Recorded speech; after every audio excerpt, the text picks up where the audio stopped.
রোগা হওয়ার জন্য সারাদিন আমি কি কি খাই আজ সেটাই শেয়ার করব। নিজেকে ডিসিপ্লিন রাখার জন্য 7 দিনের টার্গেট নিয়েছি, আজকেই তার প্রথম দিন। সকালবেলায় 1 গ্লাস জল খেয়ে নিয়েছি, তারপরে গরম জলে লবঙ্গ দিয়ে 1 কাপ খেয়ে নিয়েছি। তার কিছু পরে খেয়েছি আমি আদা দিয়ে ভালো করে দুধ চা। এই চায়ে কিন্তু চিনির বদলে আমি ইউজ করেছি সুগার ফ্রি। তারপর চলে গেছিলাম রান্না করতে।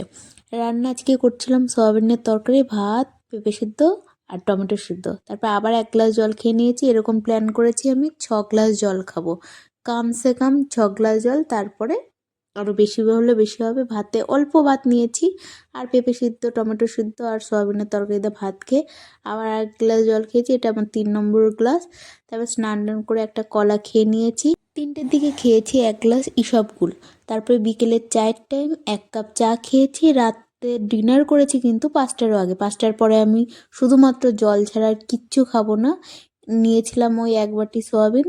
সয়াবিনটা একটু বেশি নিয়েছি কারণ এতে প্রোটিন থাকে। আর একদম পাতলা পাতলা করে গোলা রুটি করেছি। এতে কোনো রকমের তেল নেই, শুধুমাত্র আটাতে একটু লবণ দেওয়া ছিল। তো এটাই আজকে আমার ডিনার। দেখছো এখনো কত আলু রয়েছে। আর রাত্রে ঘরের মধ্যে 1 ঘন্টা হাঁটাহাঁটি করেছি। First day complete. See you.